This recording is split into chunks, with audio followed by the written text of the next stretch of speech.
Hello, and welcome back to Philosophy 203, the study of ethics. I wanted right at the beginning of the course to give you a kind of map of essentially where you're going, right? I call this the map of moral theory. First off, it'll be useful to define the term moral theory, right? A moral theory is an idea about what makes something morally right or morally wrong or morally permissible or morally impermissible. Okay, and that's going to be the major topic of study of a course in ethics. Ethics is the study of morality. Sometimes people call these things ethical theories. The use of moral and ethical are largely interchangeable. And one thing you might be wondering at this point is what all that has to do with a bunch of pink cubes, and the answer is absolutely nothing. I just sort of randomly selected this background off of a design menu. All right, so let's start off talking about moral theory, right? When you sort of start to, when people first start thinking about what makes something morally good or morally bad, some of the very first ideas to occur to them, as it turns out, are oftentimes not very good ideas, right? They're ideas that once you think about them further, don't seem like they really hold up, or seem to have problems that are really too bad to make them really serious candidates for good moral theories. Morality is a very old study, right? It's as old as writing in some sense. As long as people have been writing things down, they've been thinking about what the right way to live is. They've been thinking about the right way to be, the right way to act, the right thing to do. And so again, as far back as that goes, we've come up with some ideas of what makes things moral or immoral that are reasonably good, right? And of course, some that do occur to us that are not so good. So in this course, we're going to cover both the ones that are not so good and the ones that are much better. But of course, we're going to try and spend a lot more time on the ones that are much better. But I did want to sort of map out this process. And what I would encourage you to do is revisit this section of this talk, several times over the course, so that you can continue to keep things in their proper context and have a really nice idea of where things fit in with relation to each other. Right, so one of the very first things that we're going to take a look at in terms of moral theory is the idea where, one thing you get a lot when you ask people is something like, oh, well, gosh, morality really just depends on the person. Okay, and you'll hear people say that. That really belies a view known as subjectivism.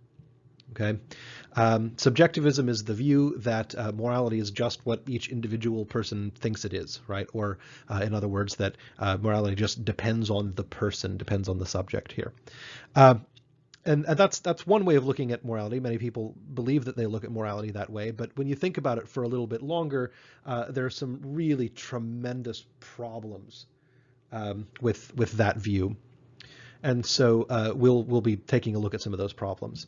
Now, of course, subjectivism itself is a very wide-ranging view, and in the same sort of camp as subjectivism are views like prescriptivism or emotivism, right? These are views that hold that morality is subjective, but these are really sophisticated views having a lot to do with the specific, like the meanings of moral terms and things like that. You're not really going to see much talked about these kinds of theories unless you're taking a look at ethics at something more like a graduate level rather than as the first course you take in ethics. So I'm not really going to say anything about these. Really, we're going to just be focusing on the main thrust of subjectivism as this idea that morality just depends on the person. And as it turns out, there will be a lot of really serious problems with that view. And so one of the things you'll learn is that it depends on the person is never going to be the right answer in ethics. We're going to end up seeing the reasons why that's closed off. And again, the reasons are going to be what's really important, right? The actual arguments here.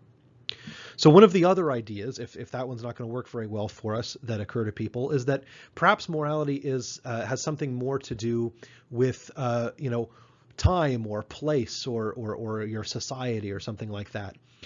This is a family of views that we call relativist views. Okay, something like cultural relativism would be the view that what is moral or not depends on what your culture believes is moral, or morality is determined by the time in which you live, or or what people generally believe in the the time in which you live, or in the place in which you live. Right? Morality is determined by the people who sort of live around you. This would be a kind of geographic relativism. Now, of course, there are some really big, giant problems with these as well. One of our biggest problems with subjectivism is that it would essentially make an individual, by definition, morally infallible. And if that's a problem for subjectivism, it will be even more a problem for relativism. Because the view would essentially make cultures or times or places in some way morally infallible. There are other counterintuitive aspects of taking these kinds of things seriously. Which mean that we're, in general, not going to take relativist views particularly seriously. So again, in the course, you'll see some of the arguments for this, but we're also going to say, yeah, that's really not going to get us started.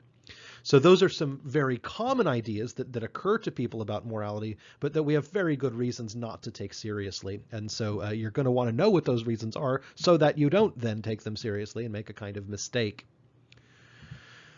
And so what that means is that morality, as we're going to be taking a look at it, moral theory, as we're going to be taking a look at it, is objective. It is neither subjective nor relative, it is objective. That it means it's a part of reality, right?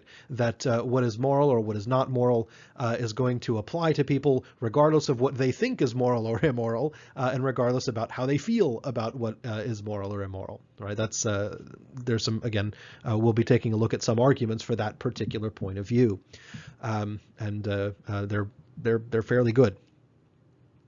And so among objective theories of morality, there are still some non-starters, some views that aren't going to really take us very far.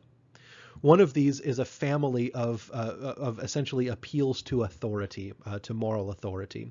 These are at least objective, okay, but we're going to find that they have some other problems. Very commonly, appeals to authority, I think the most common of these is what we call in philosophy the divine command theory. It's an appeal to to God as a moral authority. It's essentially the idea that what is moral or not is whatever God says is immoral or not. But of course, that's not the only way of having an appeal to authority. Perhaps you might say that whatever the king says is moral is, and what the king commands is immoral, right? Or some philosopher, or whatever's written in some book, or whatever the majority thinks, right? Those are all objective facts, right? I mean, kings say particular things, books have particular things written in them, so at least that's part of reality. But the trouble is going to be in establishing moral permissibility or moral impermissibility by authority. And again, we're going to see a lot of these arguments later, but I'll just summarize one of them. Just imagine that I say something like, well, look, this is true or that's not true, or this is moral, that's not moral, because my cousin Biff says so. And I imagine you're not going to be very impressed by that. You're going to say, well, why should I care what your cousin Biff thinks? And if I say something like, well, because my cousin Biff says you should, I don't imagine that's going to improve things. And further than that, you'd say, well, what, am I just taking your word for it that even if I thought that what your cousin Biff said was important, should I be taking your word for it that that's really what they said?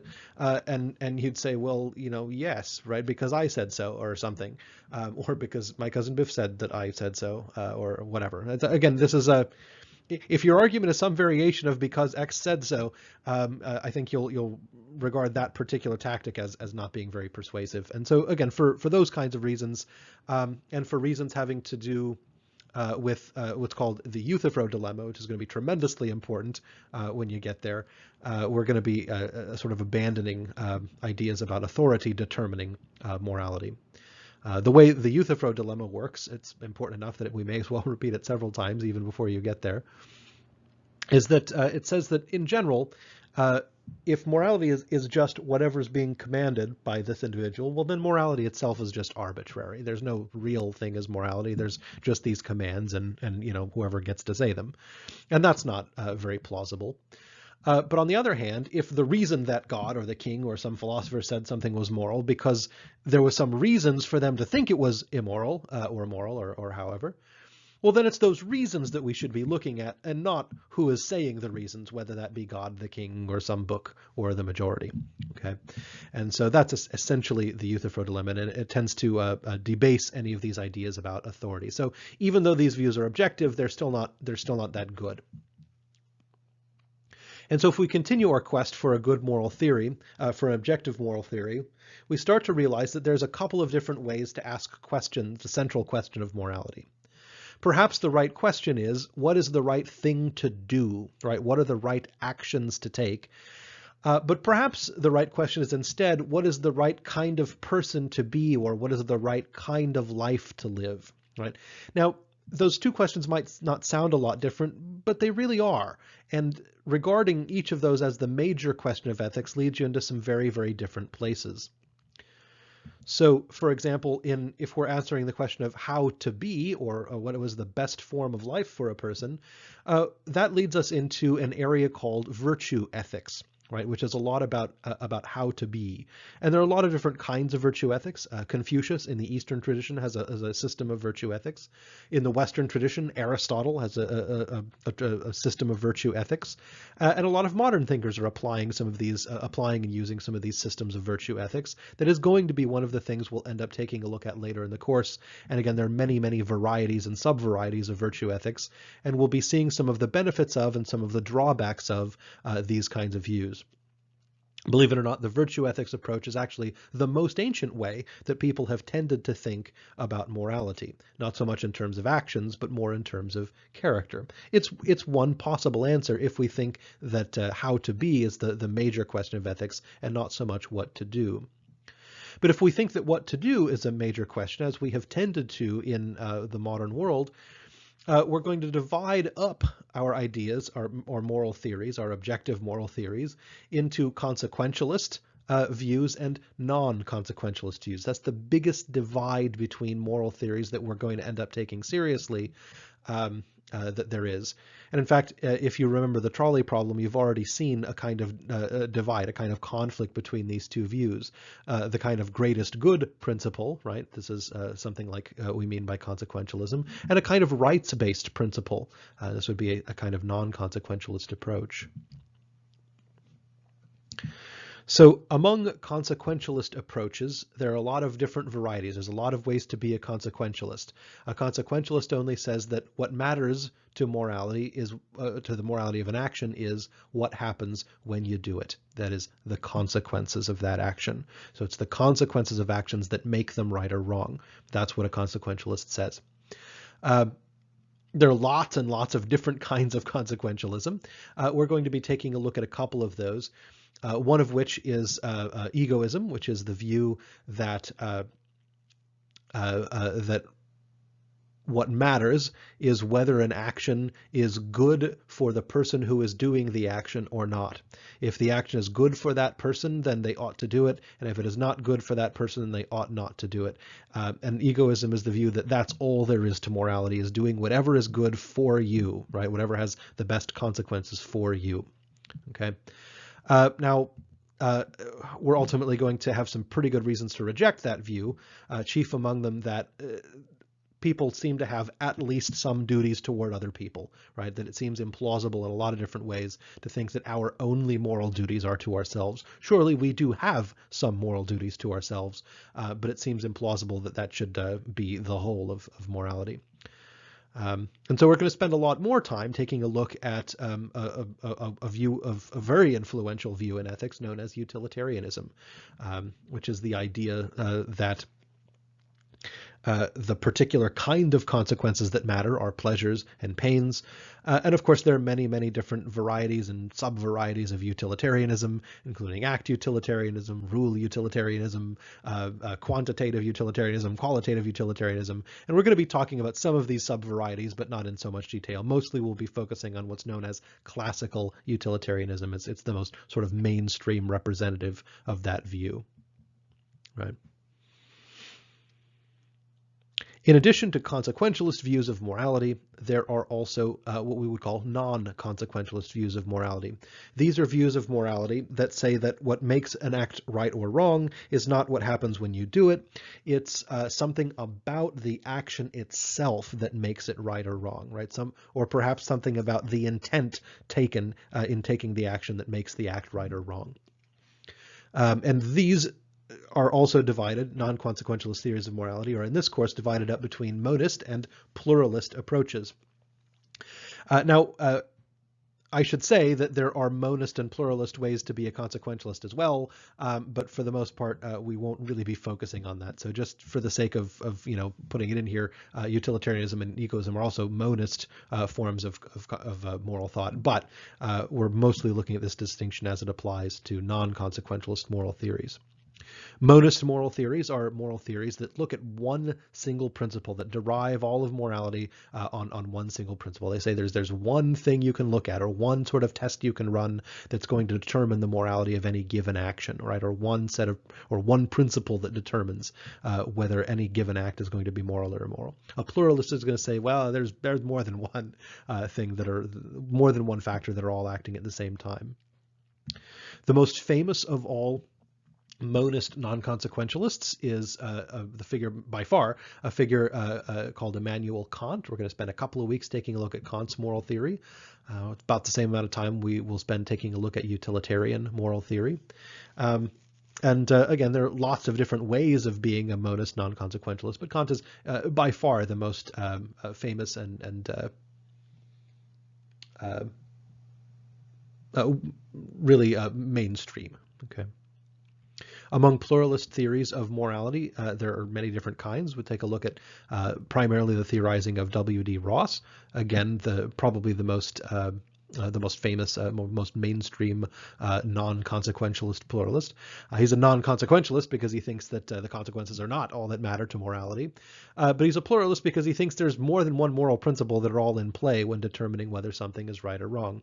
And again, there are many different theories involved, right? There are many different ways of being a pluralist non-consequentialist. Ross, again, is going to be one of our good examples. We'll also take a look at various other things, such as our text author will talk to us about a view known as moral particularism, which is a sort of way off on one end of the pluralist spectrum, and I think probably not a particularly promising idea about morality. But we'll get there when we get there. So what I hope you see at this point is that there are really about 4 different ways of thinking about ethics that are not going to be productive, that we're going to see some of the reasons why they're just non-starters. That is subjectivism, relativism, appeals to authority, and egoism, right? So those we're going to sort of set aside, we're going to banish, we're going to realize they're not very productive ways to think about ethics, and we're going to spend our time instead thinking about ethics in terms of 4 other pretty plausible ways. Perhaps utilitarianism, virtue ethics, monist, and pluralist non-consequentialism, right? Those are all the 4 sort of approaches that really will be productive for us.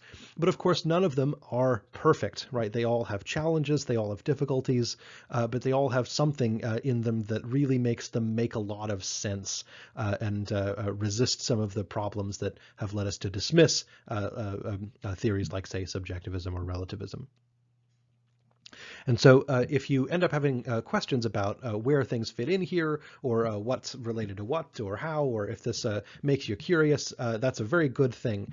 And if you have questions, do please post those in the content questions area of the discussion board, and I'll be happy to address them at any time.